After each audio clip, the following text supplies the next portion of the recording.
We get started. Just a few issues about the sound. So we did a webinar like this a couple of days ago. We had some issues with sound. So a couple of asks. If you could put yourself on mute, that would be great. I tried in the system to put everyone on mute. I'm not 100% certain that that has worked. The other thing is just please don't put us on hold. In case the mute hasn't worked, when you put us on hold, we all get to listen to music, which can be very distracting for everyone. So I have a question here on a chat about not having audio, so I'm just going to take a moment and respond to this person, and then we'll get started.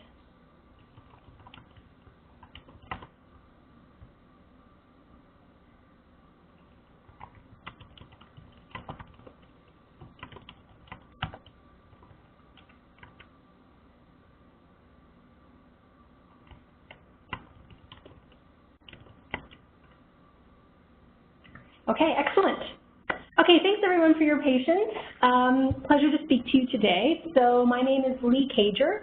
I'm the Director of Organizational Effectiveness here at McLean & Company. McLean & Company is the company that ran your employee engagement survey. So I'm really excited to be able to spend some time with you today talking about your results as managers, what to do with them, what does engagement mean, why is it important, and some next steps for you. So you have a pretty good sense of what to do with the data and how to move forward after today's call.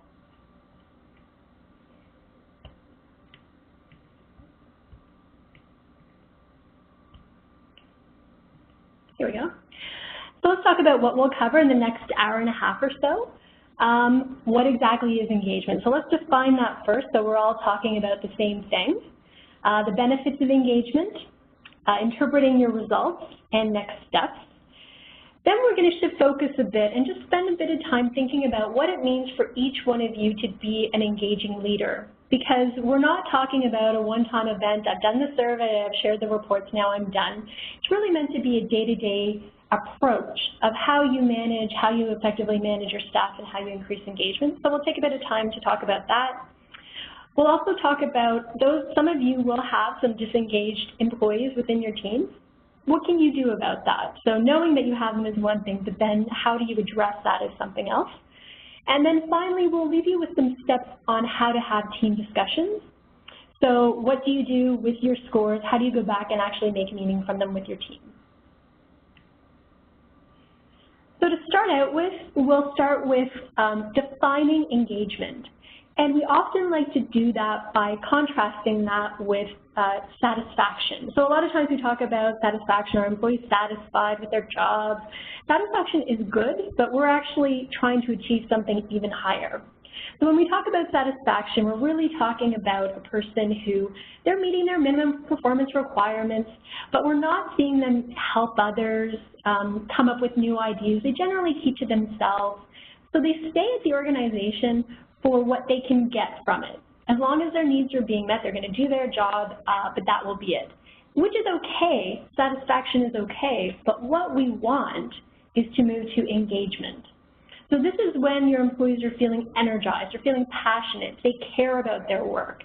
You're going to see higher levels of performance. You're going to see them help other people, come up with new ideas.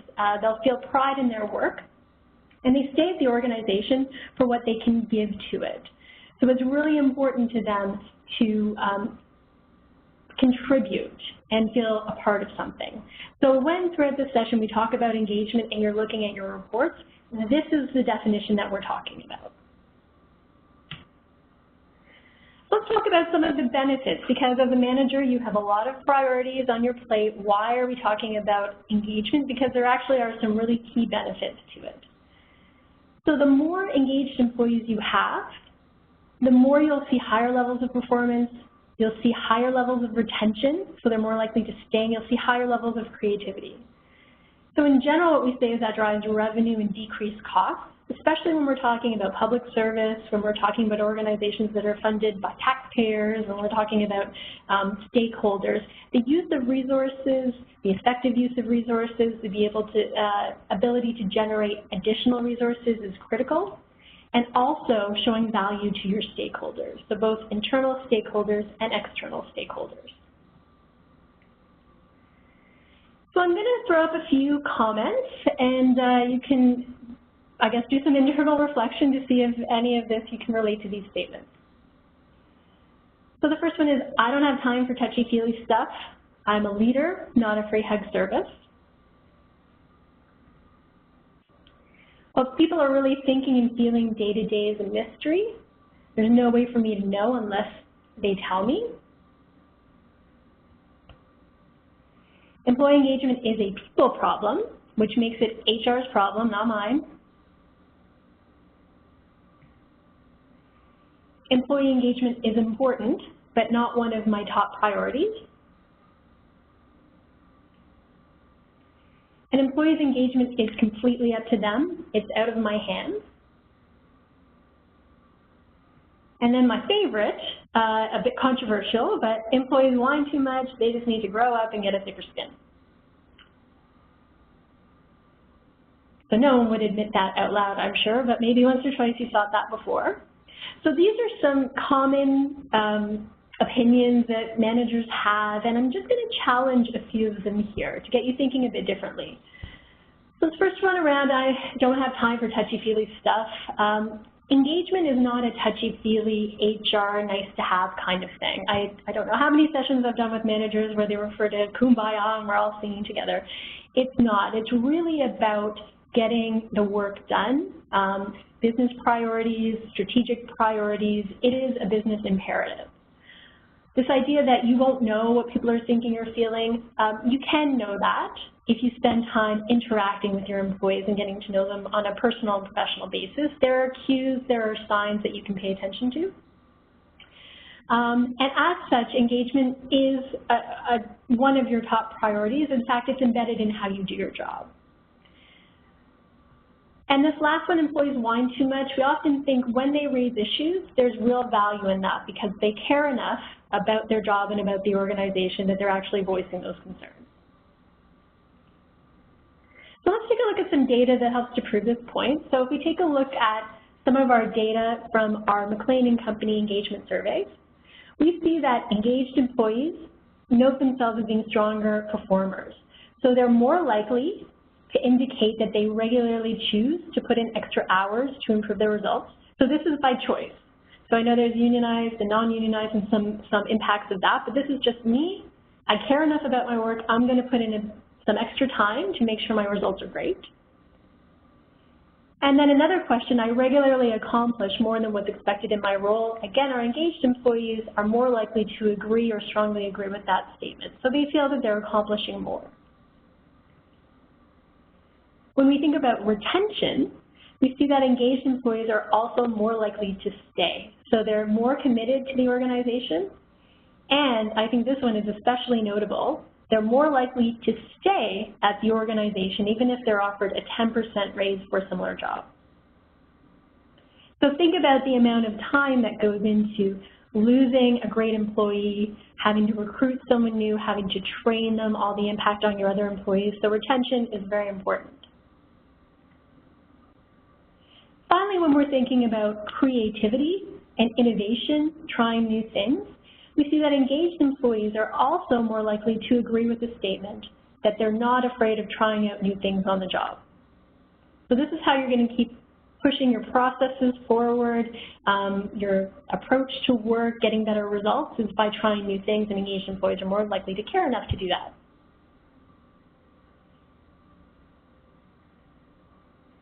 On the flip side, what we say is to not manage engagement can have a very negative effect.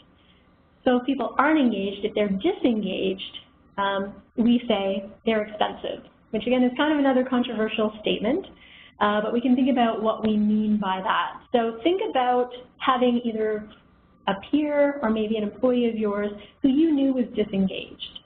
Think about some of the behaviors that you saw, some of the impact that those people had on their coworkers. So you likely saw decreased productivity. When they're disengaged, not working as hard maybe, not getting as much done.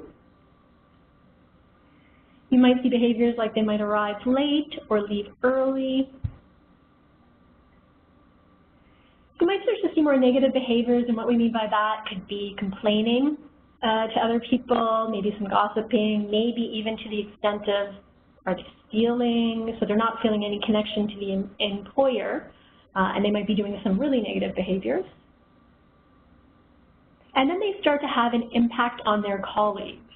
So when they're engaging in some of these things, what does that mean for them? Do their colleagues have to do more work? Do their colleagues start to feel negative about their job experience?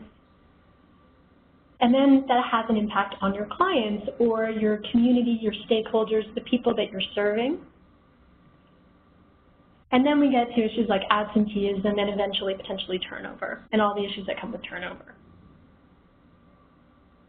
So while engagement has a lot of very positive impacts, a lot of positive consequences, disengagement also has some very negative consequences. So this is where you come in as managers and as owning that relationship between you and your direct reports. We say that manager relationships, so that quality of relationship that you have with your employees, is a key driver of engagement in your employees, especially in relation to how they feel about their job. So we know that some areas drive engagement with how they feel about the organization, but you as managers have a huge influence in how these employees feel about their job.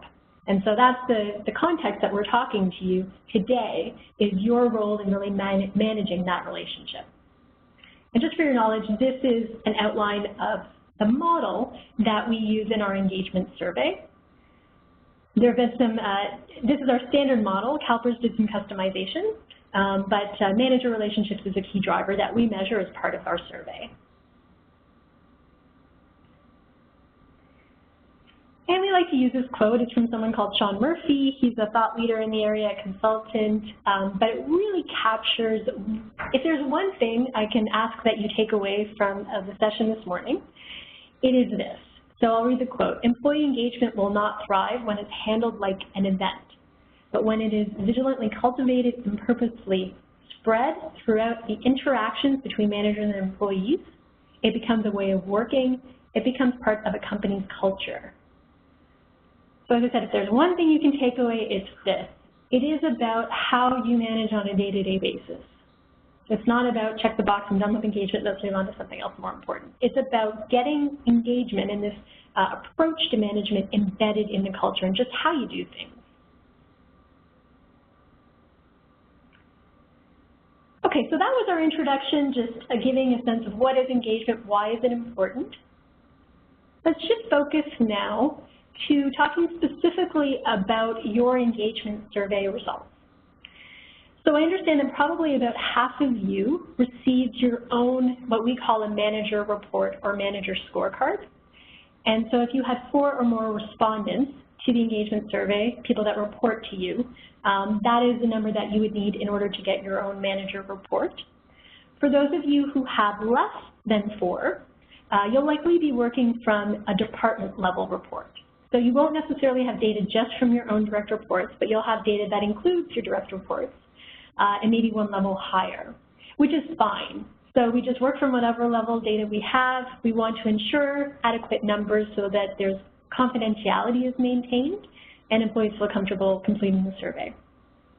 So the slides I'm going to show you next are samples of a manager scorecard. However, if you're working from a department scorecard, that's okay too. All the information is the same.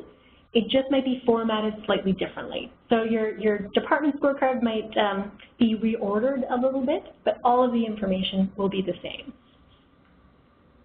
So let's dive right in. So here are the steps that we want you to look through when you're interpreting your scores. The first step is you want to get a sense of just how engaged are your people. That's kind of the outcome. Are they highly engaged, not engaged? Is there a real, some are disengaged, some are engaged? You want to get a good feel of just the engagement level. Then what you'll do is look at those scores in those areas that we believe are drivers of engagement. So what really drives how engaged a person feels? These are important because these are the areas that you action plan on. You can't directly change a person's level of engagement, but what you can do is try to create an environment in which they are more likely to feel engaged. And this is what your driver scores are going to tell you at a high level. And then once you get a sense of the driver scores, within each driver, you can do a deep dive, figuring out what they're telling you in that score by using the questions. Each driver has a series of somewhere between 2 to 3 to 9 questions, and that'll help inform what that driver means to your employees. So we'll look through high-level engagement levels, the driver scores, and then the question scores.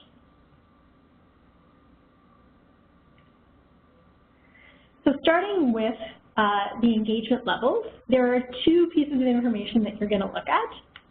One are engagement levels. You're going to look at your own team scores. And the comparison that you have within your reports are the overall organization scores. So they're sort of an internal benchmark. You're going to be able to see how your own team is doing, and then you can also, just as a frame of reference, see how the overall organization is doing. So you can see, are you on par, are you a bit higher, are you a bit lower? We have a secondary measure of engagement, which we call the employee experience score, which again, you'll look at the same way. What's the score? How does it compare to the overall organization? So let's take a look at the report. So again, those of you who have a manager scorecard, the first page of the scorecard will resemble this format. Those of you who might be working from a departmental scorecard, I think these both are on the same page, they're just in a slightly different location on the first page. What we're looking at here are your team's engagement results and the employee experience breakdown. These are the 2 measures that will tell you about the engagement levels within your team. So let's start with your team's engagement results. So if I go ahead a slide, I'll provide you with some definitions. So what you'll be able to tell is the percentage of your employees who fit into one of these 4 categories. So our highest level of engagement is this green level. And we say this is the top level of engagement, the organization ambassador. So everything I described to you earlier in today's session about what an engaged employee is, those are those people who demonstrate consistently.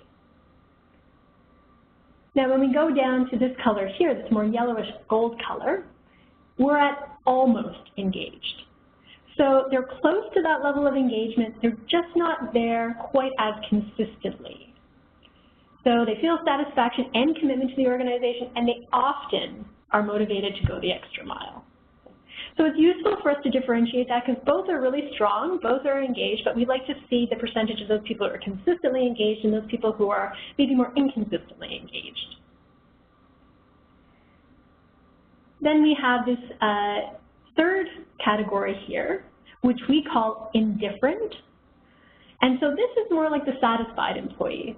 So they don't so much feel a sense of purpose or pride in their work. It's a job. They put in their effort to get the job done, but they're just meeting those minimum requirements. Oh, looks like I lost control again. Let me see if I can. In just a moment, I'll see. Someone may have taken control. This happens. It's a hazard of the webinar. Someone can take control of it, so let me do this.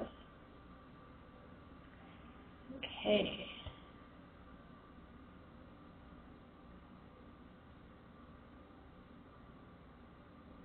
Here we go. All right. So my hope is everyone can see the screen again. Okay, excellent. All right, so we were talking about this indifferent category. So again, just a job, meeting their minimum requirements. And then finally we have that red color, which is those disengaged people. So all those things we described might be openly showing their dissatisfaction, may not, they're not meeting the requirements, checked out, all those behaviors around the disengagement. So given these definitions, let's go back up a page. Oops. And you can take a look at your team scores. So you'll have your team current scores. You'll be able to see the breakdown, engaged, almost engaged, indifferent, and disengaged. This example here shows previous year. You won't have that yet. It's the first year of your survey. If you do it subsequent years, you'll be able to look back on previous year's data.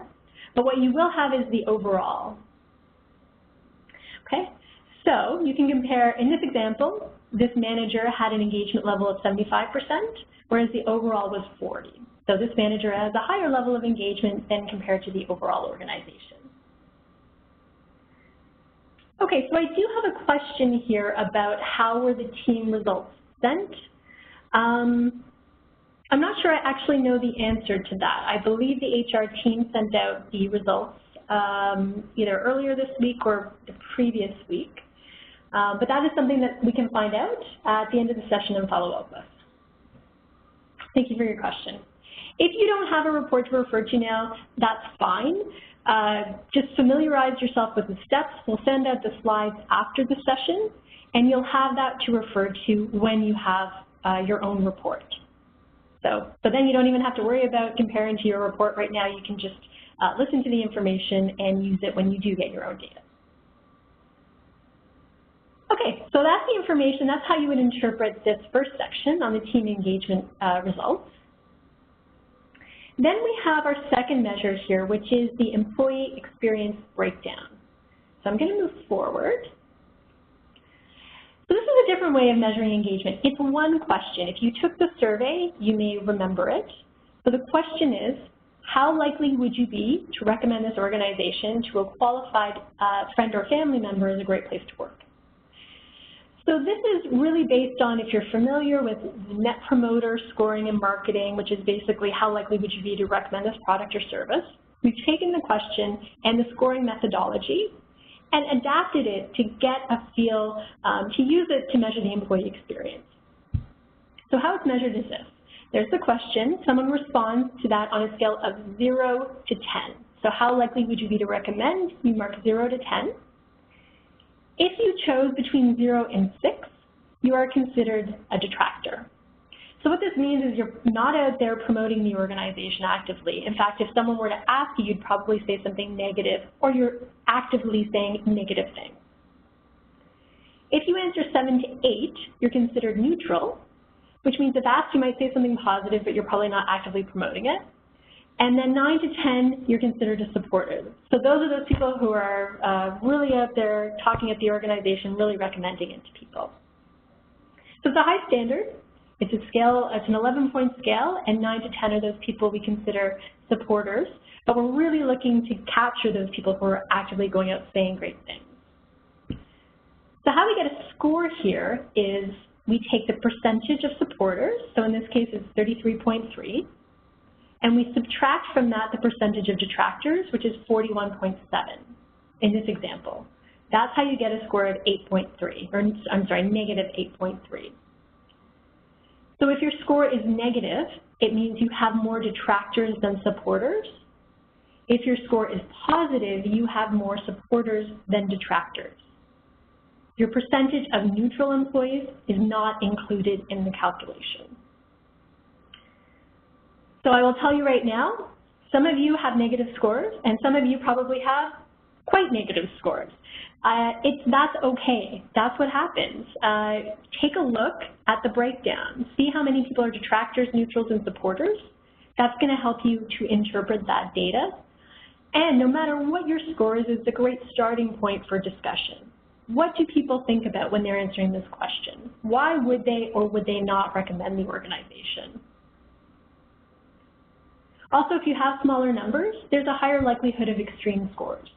So if you have a small team, you may be more likely to have higher scores on one end or the other. Okay, so again, that's up here in this corner. You've got your score, and you'll have a comparison to the organization. So I'll just pause and note, I'll just continue on with the presentation. If there are any further questions, feel free to just chat them to me, and I can just pause and read them. And if you've got a question, probably other people do too.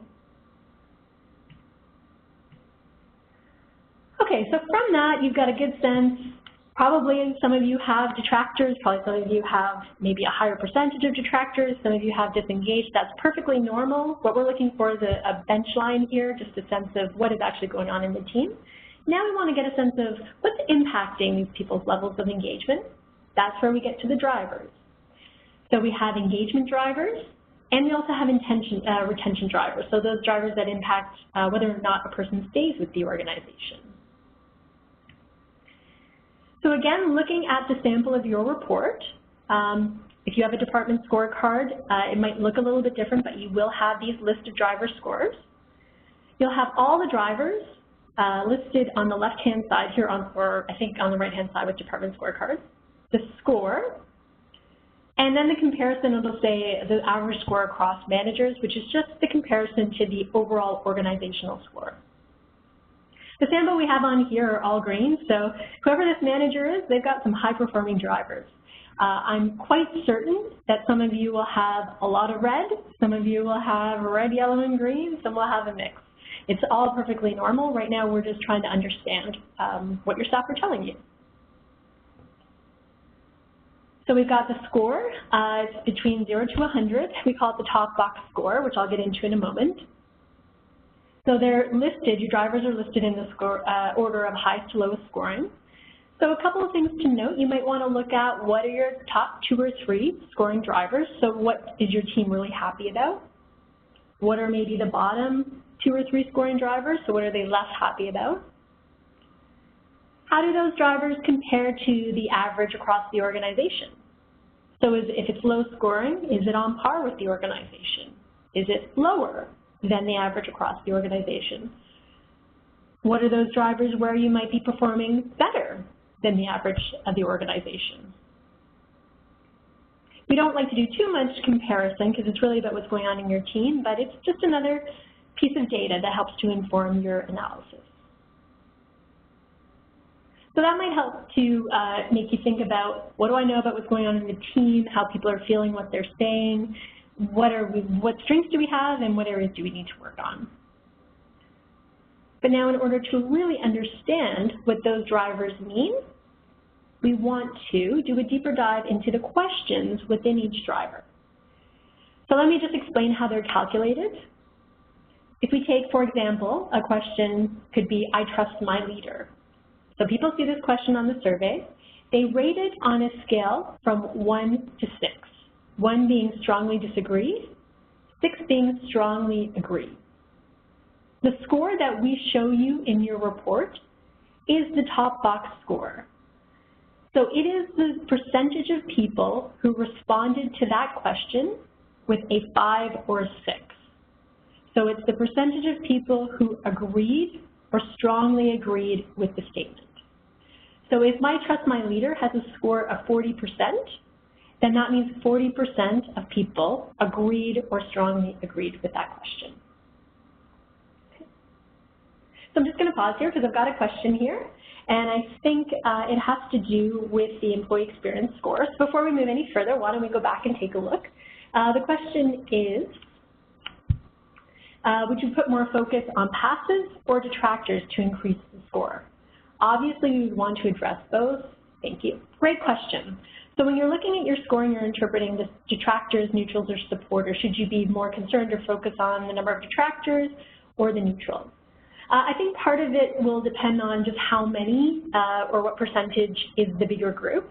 With your neutrals, it's more like they're almost there. So what little tweak needs to happen? What concern do they have? What can you do to address to kind of move them into the supporters? So they're the ones, if you're just looking from a score perspective, might really help to boost your score. Your detractors, it is a big category because you've got people 0 to 6. So someone who is rating it 0 might have some different issues than someone who's rating it a 6 in terms of the intensity of the negative feelings that they may have. But I think in that regard, it's probably pretty important to find out who they are so that you can address their issues, because those are probably some pretty big issues that aren't likely to go away easily until you figure out what they are. So I'm not really answering your question. It's more a starting place for dialogue to figure out what is it that's making, like, your detractors are more unhappy and can probably have a more negative impact on the team, whereas your neutrals probably just need a little bit more support and they can likely move into the support category. Second question, how does one find out who they are? Is it okay to ask our team members?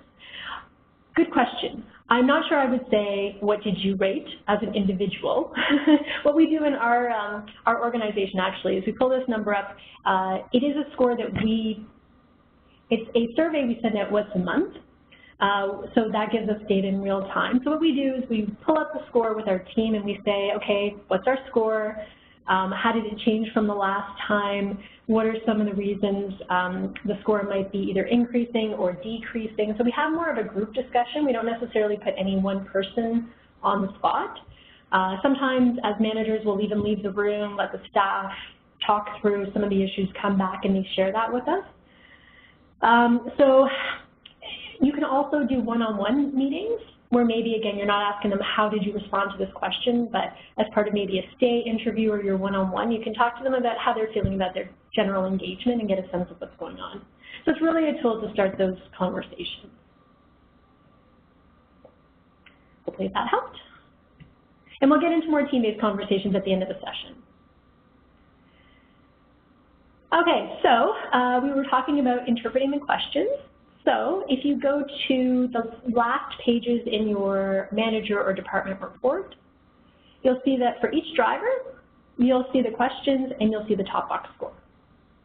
Again, this manager, sample manager has very high scores. You'll likely have much more of a variety, but it's very useful to go in and read the statements, read the scores, because they may inform how people were feeling. They might score some questions quite high, some questions quite low. So that, again, really helps you to understand where their concerns are. Okay. So we had engagement levels, we had driver scores, and question scores. Those are the 3 steps to follow when you're looking through your report. Okay, don't let your reaction color your next step. So what we're saying here is just a few tips when you're looking through your reports. I know this can be difficult, especially if it's the first time you've done a survey. Sometimes it can feel like you as a manager are being evaluated. So especially if you got negative scores, it can be difficult. So just some tips to keep in mind as you're working through this. If you have strong results, great. That doesn't mean you get to sit back and go to the beach and relax. Your job is to find out what's working well so that you can keep doing it. Because it's not just going to happen naturally. The challenge when you have high scores is how do you maintain them? So really go back to your team, find out what it is that they really like and how can you continue doing it. If you are maybe inheriting someone else's scores, maybe you're a new manager to the team, you weren't here when they did the survey, you're not responsible necessarily for those scores, but you're responsible for the team now. So you've got the benefit of getting a sense of how they've been feeling up until this point. So it's your starting point, and it's up to you to build from there. And then finally, those of you who maybe have scores that not that happy with, wish they were a little bit better, again, just try to be as objective and impartial as possible. If you need some time to cool down, that's fine too. The key thing to remember here is it is your employees' perceptions.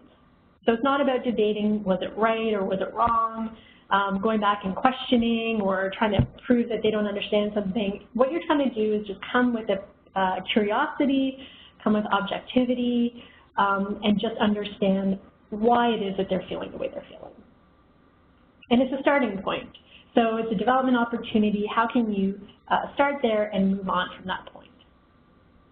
Easier said than done sometimes, but that's what we're working towards. And the more you can respond in that fashion to your employees, the more that will build trust with them. They'll be more likely to share issues with you earlier on before they become too serious, and hopefully it'll just improve overall team effectiveness. Okay, so I'll just pause for a moment. Any other questions about your actual reports or how to interpret them? Again, I can take it back and the question of if you haven't received a report, who sends them, how do you get them? So I can take that back after the WebEx and get an answer for you. No? Okay. Well, if anything comes up, just chat away. So now we're going to shift focus a little bit, set aside the report, and take some time to think about all of you as managers. What are some approaches that you can take in your day-to-day management that's going to help increase engagement? So separate from any of the data that you found in the survey, although it will be informed by that. What are just some good, real practical, easy to implement recommendations? And we call it our 3I model because the I's stand for inform, interact, and involve. So let's talk about what each of those 3 I's mean. So our goal here is to incorporate these practices into your everyday management style. The first, inform. So this is about how you relay information down from the senior management to your employees. So how is that communication flow going? How do people know what's going on in the broader organization? And the main piece of this is the why. So do they understand what decisions are being made? Do they understand the rationale behind the decision? So why was a decision made?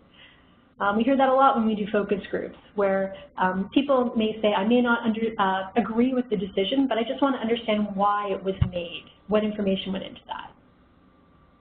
And what is your role? If you're not a senior leader, if you're a frontline manager, what is your role in really transferring that communication? Are you getting the information you need, and how do you communicate that to your staff? The second I is interact. And this is really getting to know and connect with your employees on a personal and a professional level, so both, allowing that whole person to come to work and making sure that you acknowledge them. This is about just getting to know your employees.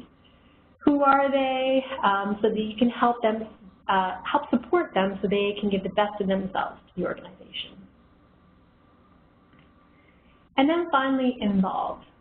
So how are you getting information from your employees so that they can be involved in key decisions, that they can provide feedback, that they know their feedback is being acted upon?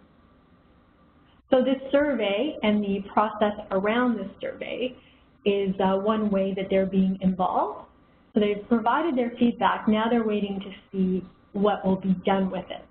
Will it be listened to? Will it be acted on? That's at more of a macro level, but thinking about it at a micro level of just you and your direct reports. Now it's a good time to reflect a little bit on what do you do right now in each of these three I's. And if we were in the same room, we'd probably say, why don't you give us some ideas, because I've had some great ideas come from manager groups of things that work really well in each of these three I's. So if any of you have really great suggestions, feel free to chat them to me and I can share them with the group as we talk through each one. So the first one, again, is inform. So people want to know what's going on in the organization. Every survey we do, no matter what the scores are, feedback is always more communication. You can never over-communicate. If I can just drive that point home, you think you've done enough, but people can always hear more, especially those people who really care about what's going on.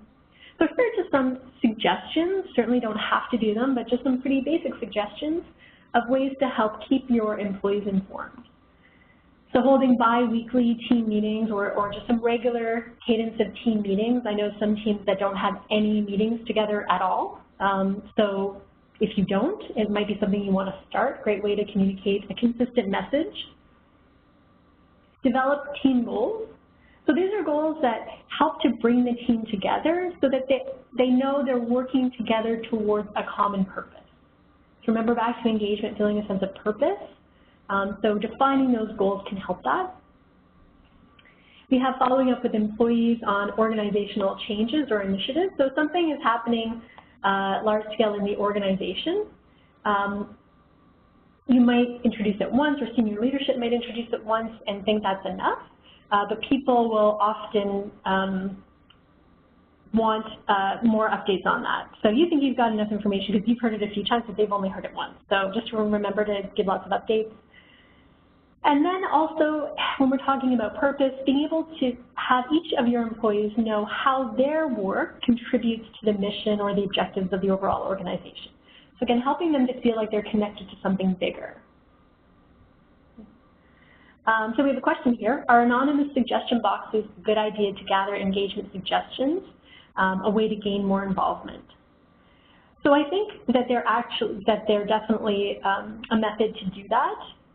My preference would probably be if it could be more of a conversation, either one-on-one or team. And we'll touch on some options at the end of the survey in order to do that, because I just think that is what might help build trust, and that's eventually what you want to get to. That people don't feel they need an anonymous suggestion box, that they're able to they feel safe enough to be able to raise an issue. If you feel like you're not there yet, that level of trust isn't there, and you still want to get their feedback, then something like the anonymous suggestion box would be okay too. When we do the EXM, the Employee Experience Score, that one question on a monthly basis, it does include a section for comments. So in a way, we have an anonymous suggestion box that we do every month. So we know what team they're from, but we don't know who sends it. And people do use it, and it's very valuable. So it's not a bad idea at all. The other thing I'll note, which I forgot, is I believe CalPERS is actually thinking about implementing the Employee Experience Monitor on a monthly basis, I think sometime next year. So look out for that. Okay, so that's inform. Move on to interact. So this is taking the time to interact and connect with employees on a personal and professional level. So I think probably the biggest challenge in a lot of this is time. With all the demands on your time, finding time to just interact maybe more casually, more personally with your employees can be a challenge. But just some suggestions: thank the employees for their contribution. Again, something we hear in surveys all the time when we talk about recognition is not necessarily the big recognition programs or money or tangible things. Often it's just acknowledging their contribution, saying thank you is enough. So remembering to do that is crucial. Regular one-on-ones, so that time one-on-one with them. Informal engagement conversations. So again, this is separate from the one-on-ones, which unfortunately can often become a day-to-day, what list of work do you have, as opposed to really talking about the employee's experience and broader issues. So one thing you could say from the survey, we're going to have an engagement interview or a stay interview or a one-on-one that's really meant to be about your engagement. It's good for new employees to keep in touch with them so that they feel connected. And even just celebrating milestones like birthdays and weddings and whatever, to the extent that people feel comfortable sharing that, it acknowledges that they're not just an employee, but they're a whole person even outside work.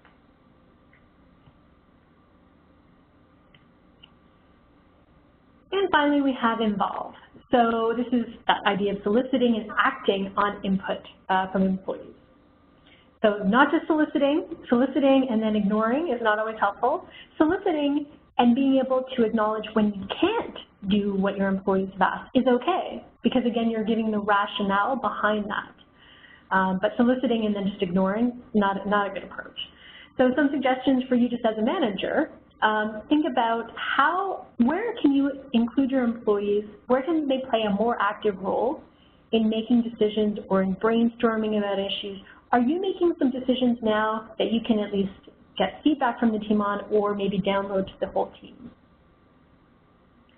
So just reflect on that. Are there things that you've just gotten used to making decisions on yourself that you don't need to anymore? Okay, so very basic model, 3 I's: inform, interact, involve. Our ask of you now is to just set some personal goals around this. And a basic one might just be, what is one thing that you can start doing in each of those 3 I's? Or maybe it's one thing you're doing that you know is working well that you're recommitting to. But just being able to think about those 3 areas. And then also, if you are one of those folks who does have your own manager report, you will have some scores on that management relationship driver. So take a look at those scores and see where are your employees saying they appreciate what you're doing. Are there some areas where they said that they'd like some more from you? That will help inform some of your choices around those 3 I's. But I'm pretty sure if you think in the context of those 3 I's, it'll cover a lot of what your employees are looking for. Okay, any questions or comments on the 3 I model?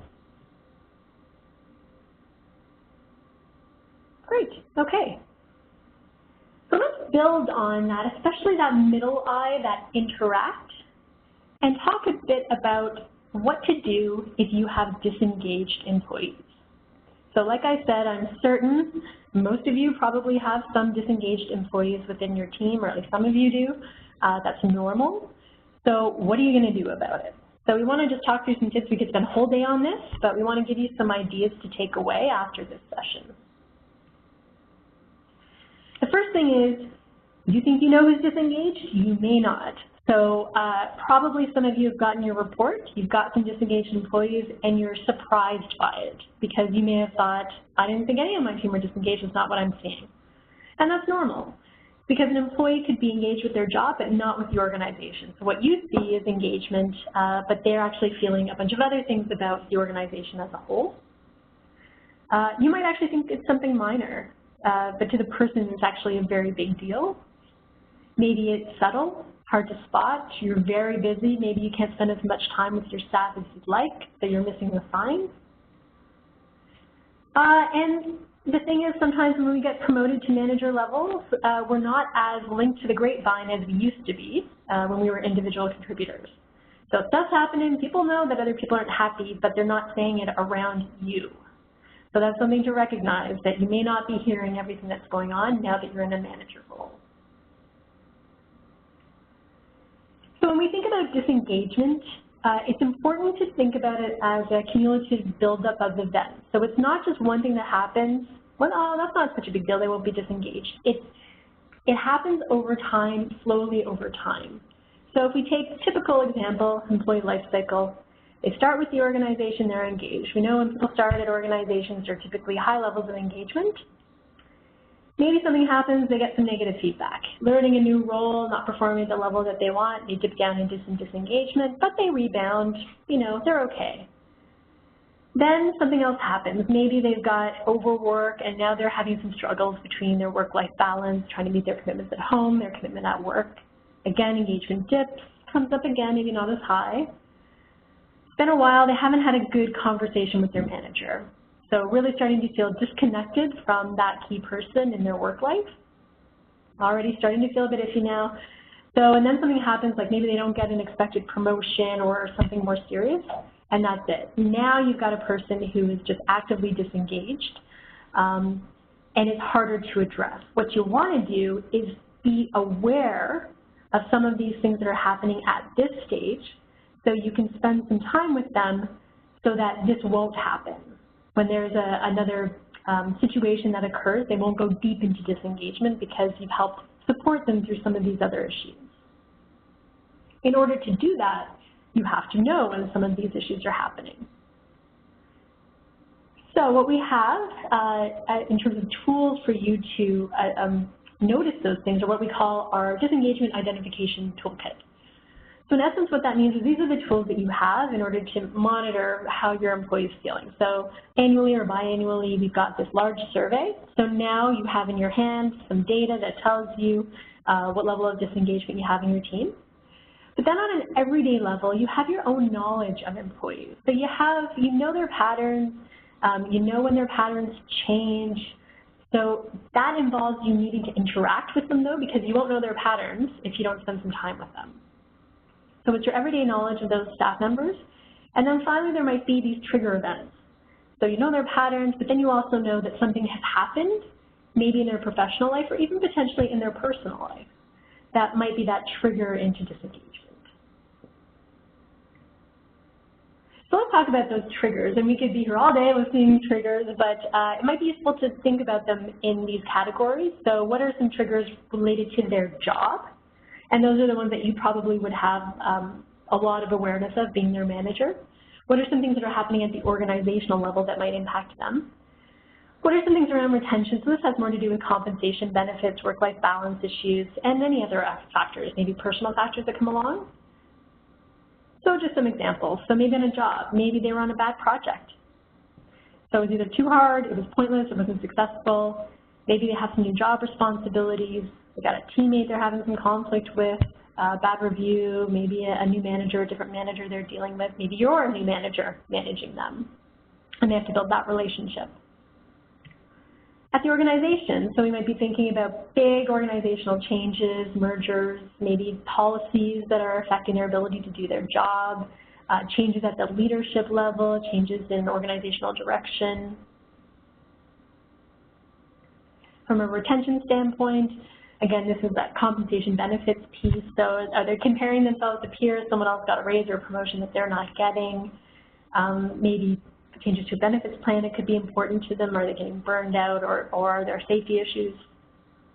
And just some examples of other factors. So this might be, we see engagement often decline starting around the 1-year mark, but especially around that 3 year. The person has been in the role for a few years, they've learned a lot, they've grown, they're now thinking, where's my next move? I'm not feeling as challenged as much. What is my career progression here? So things that feed into potential lowering of engagement at that stage. We have a milestone birthday in here. I have a boss who says every time she has an employee reports to her who turns 40, he or she makes a huge life change and changes careers. So just as a funny story. But are there things that are happening in the person's personal life, maybe it's relationship issues, family issues, that might be impacting their work? We know what happens at home impacts work and vice versa. So being aware of some of these triggers, it may not move someone into disengagement, but there's a risk there when you see some of these things happen. So then how do you note those triggers and then note the patterns in behavior, again, to help you identify when there's a risk so that you can go in and deal with it? And this is where we want to challenge your thinking a bit. You see a change in behavior from your employee. What is your speculation about the cause of it, but what might be the real cause? What we want to do is get to that real cause. So let's think about some symptoms that you could see. So say an employee is now regularly becoming late. They weren't late before, but now they are. You might think, oh, okay, they're become lazy, they've become tired, they're having trouble getting up in the morning. When really what they're feeling is bored or unchallenged with the current project. So they're not feeling excited about coming to work and they're maybe dreading it a bit. What you're seeing is them late, and this is the real cause.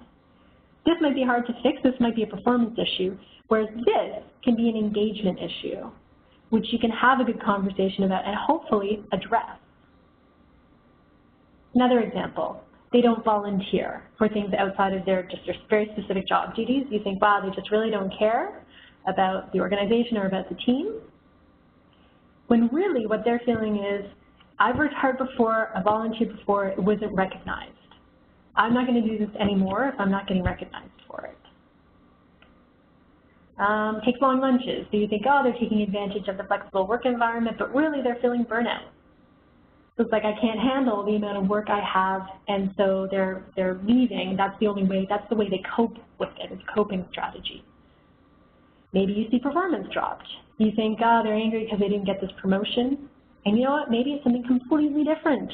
They understand about the promotion, but it's because they had an issue that they raised about a coworker and nothing's been done with it.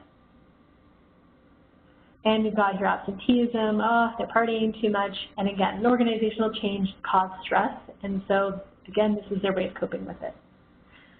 So you won't know this until you talk to the employee, but what we want you to do is get past speculation to say, this is just my speculation. It could be the cause, but there could be something else to this. Let me find out what that might be. So how do you do that?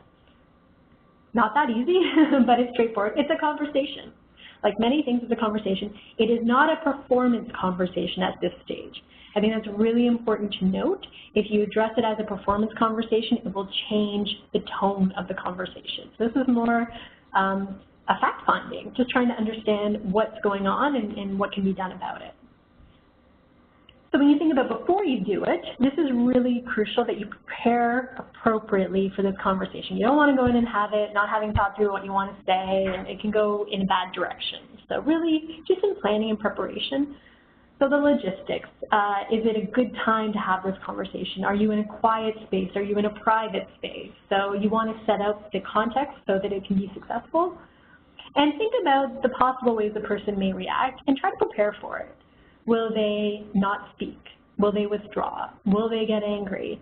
Will they get upset? Will they be cooperative? Just prepare yourself, because you may not know what's going on in their life, and so you don't necessarily know how they will react. So just know you don't want to get caught off guard by a reaction that you weren't expecting. So just be open to the fact that you don't know how they're going to react to this. During the conversation, so 2 steps, have a conversation and then commit to action, which is an important step. So when you have the conversation, you want to create a safe environment so the person feels comfortable with sharing. Share your observations. So that's key. What are you seeing? And then let them respond to that. you want to get to the root issue of this. So that's why that safety is really important, and determine just, is this something that is resolvable? What can be done? And then at the end, you want to make sure you've confirmed a common understanding, so you both have some kind of agreement on what that root issue is and what can be done and who's going to do what, and then agree on next steps. And finally, follow-up. So this is important. You don't just want to leave it at this and then never talk to the employee again about it. You want to make sure that whether it's in your regular one-on-ones or some other type of meeting, that you're following up on what you both said you would do, and you're monitoring how the person is feeling about that issue.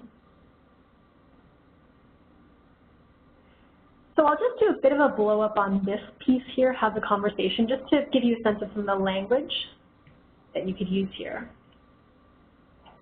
So you're entering into this conversation. You'll start with greeting the employee.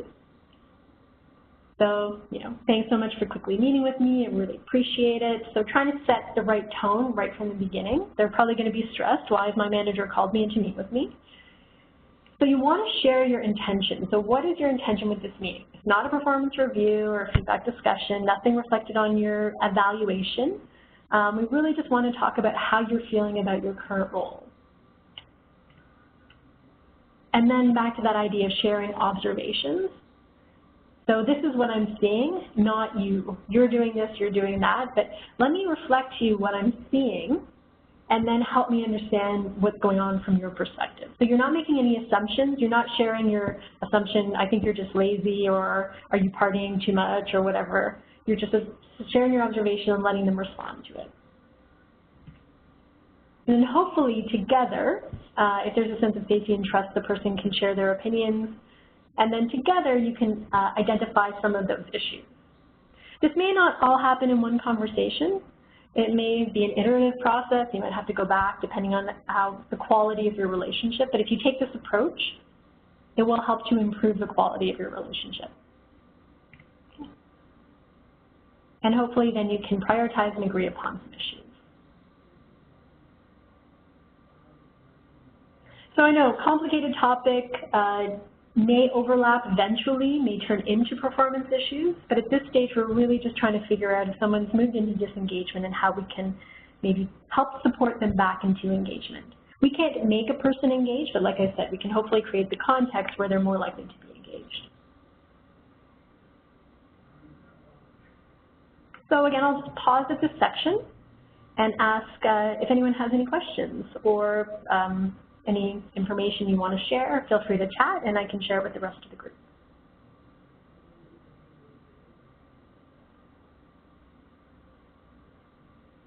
No? Okay. I'll just, you've got a lot of knowledge between your peers and your colleagues and HR as well. So if you have a situation where you think you've got a disengaged employee or more than one, learn from each other. I'm sure many of you on the webinar today have stories where you've had to deal with these issues like this. You have approaches that you've found have worked well. So feel free to learn from each other and build off that knowledge.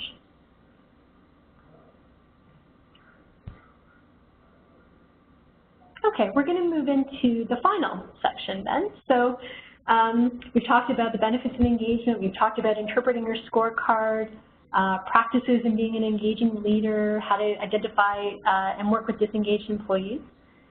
Now we want to give you some ideas of what to do once you leave this webinar.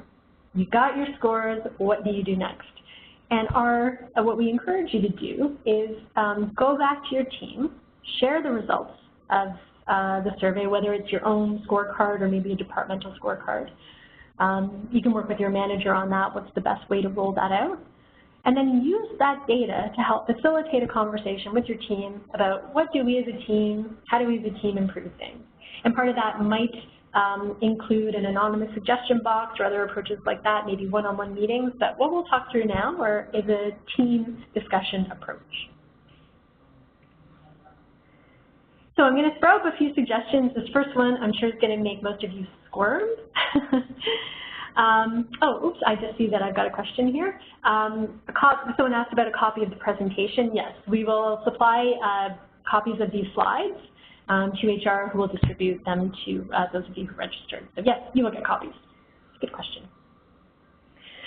Okay, so this would be an activity that you can do with your team. So imagine you shared the engagement results with your team, and now you're saying, let's talk about how we can improve engagement in our team. A great place to start is to say, as a group, let's talk about what our ideal team is. Who do we want to be as a team? If our communication is working well, if we work well as a team, we recognize each other, we feel empowered, we're meeting our goals as a business, as an organization, we're serving our stakeholders. Let's draw what that means. And I bet most of you are squirming or rolling your eyes because you're thinking, draw? Are you serious? A draw? There's some research out there that really suggests brainstorming is more effective when you do drawing or gets to a different part of your brain. The benefit of drawing is you also get to some emotional components. You create a common vision. People can get up, they can contribute to it, it can keep evolving over time, as opposed to a bulleted list of jargon, which doesn't really mean much to anyone. So it's not about how good you draw at all, but it's about creating a common vision and having a conversation about this. So what often works well is if you as a manager draw the first image. So you draw a stick person and maybe it looks terrible, but what you're doing is drawing it and you're saying, this is what it means to me. This is how I think we need to work together. This is who we want to be. The beauty of this is you can keep revisiting it, which is what we do in our team. We have an image like this. We bring it up once every few months. We bring it up when new people join the team. When we get engagement survey data, what needs to change, what needs to be added. So it's a living thing. It's not just a one-time activity. But what we're doing, again, is creating a common vision, which then allows you to move into a very simple exercise. Stop, start, continue. So we've got our data, we know our current state, we know where we want to be. What do we as a team need to start doing, stop doing, and continue doing to move us towards that ideal state? A highly engaged workforce. The beauty of this is it's not all on you as a manager. It's not a list of things that you as a manager need to do, although you'll be involved in it, obviously. But oftentimes it's a shared responsibility amongst the team. In addition, you may want to ask the second question, because we know that there might be issues raised that are outside your scope of influence, so the team can't really affect it, but it's impacting their work or their feelings about their job or the organization. So you can give some constraints around that. What is one action or one initiative or one idea that's outside our scope you'd like me to raise up the chain? So it's really important to you that I need to move forward to my boss.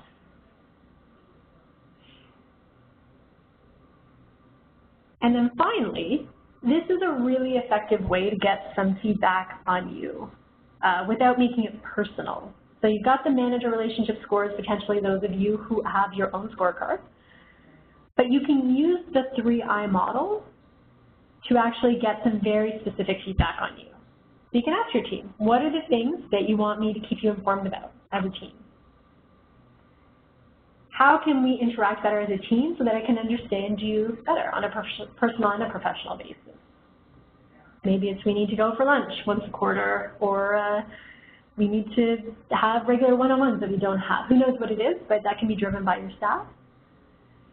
And then finally, for involved, what are the types of team decisions that you either want to be involved or provide input into? So again, you're not saying you're going to make, the employees will now make the decisions. You're not even saying that you will act on what the employees say, but you will listen, you'll reflect upon it, and you can explain to them why you may not be able to act on it. So it's very practical, very straightforward feedback. It's not just tell me am I doing a good job. It's much more useful than that. And so you can come out of a debrief session, you share the results, you have a good sense of where you want to go as a team, common vision, and you've got a pretty basic action plan. Doesn't need to be a lot, a few basic acts that you can start, stop, and continue, some feedback on you, and that's something that you can pull up once a month, once a quarter. How are we trending towards our plan? So it doesn't need to be a huge piece of work. Hopefully it can just be integrated into how you work with your team, which is our goal.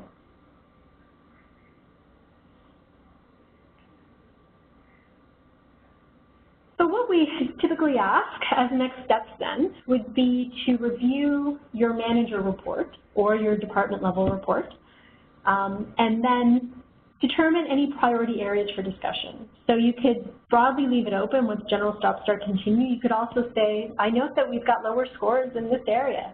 Let's talk specifically about this area and see what we need to do in order to improve it. Have that team discussion, and then identify 2 or 3 action items for your team.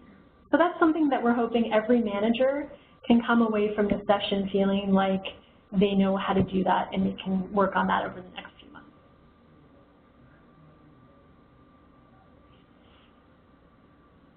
Okay, and that's really the end of our session today. We covered our full agenda. So we've still got a few more minutes. More than happy to take some questions if anyone has comments.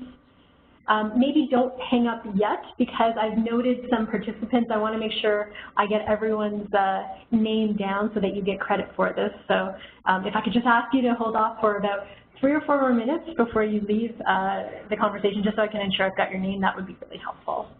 So feel free to chat some questions if you've got any questions from you, the group.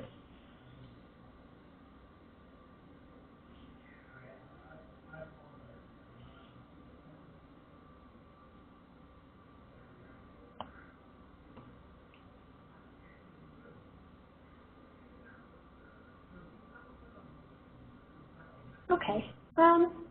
Doesn't sound like anyone has any questions. Here we go. Great question. Okay, so the score is 67. Does that mean 2 of 3 staff responded yes? Sorry, I just lost that. Put it up here. Okay, good, lots of questions. Okay, great. Let me start with the first one here. Do ratings reflect questions skipped by team members? For example, I have 4 staff who responded, and one of the scores was 67. Does that mean 2 of the 3 staff responded yes, and 1 did not? Similarly, does a score of 50% mean 2 responded yes and 2 responded no, or could it mean 2 staff skipped 1 yes and no? Okay, so if we're talking about the, let me go up here. So this is a great question about how to interpret the scores. Sorry, let's just take me a moment. Why don't I do this actually? I'll just go to the page where we talk about interpreting the scores. Okay, so if these are the scores we're talking about, the question scores, when you see a score of like 92 or 83 or 75, that score is the percentage of people who answered a 5 or a 6. So it means that the remaining percentage are people who responded somewhere between a 1 and a 4. So I'm hoping that that clears it up. So for if I have 4 staff who responded and one of the scores is 67. It could also mean, yeah, I mean, I'd have to do the math, but it could also mean that someone skipped a question. So that's true too. But the safest bet is when you see a score of 67 or something like that, that is the percentage of your employees who answer the question with a 5 or a 6. So hopefully that helps a bit. When will we get the PowerPoint? I will send this out. I'll be in touch with the HR department shortly, so hopefully within a day or 2 they should be able to send that out to you. Okay, someone sent me the names of people in a room, so I'll make note of that. And okay, so I have a few people giving me their names, that's great. When would you follow up to ensure that the action items are still relevant and that progress has been made? Excellent question. So my suggestion is somewhere, I mean, it depends on the action. So some might require a check-in maybe once a month.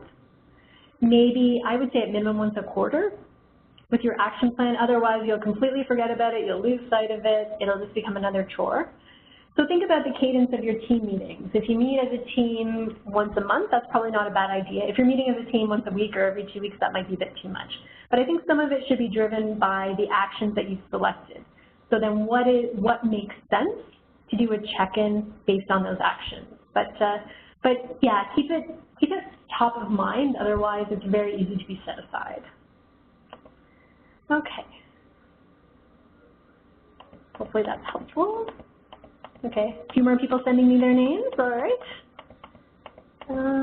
Okay. Okay, so I don't think there are any more questions that people have sent. Just lots of people sending me their names. So I will let HR know I've done the best job I can to note names, but I may not have caught you all. So I'll let them know that if there's any fault, it's on my end, not on yours. So I just want to say again, thank you everyone for joining. And if you've got any questions, feel free to contact your HR partner, and I'm in touch with them all the time, and we can provide you any further support that you can need. Okay.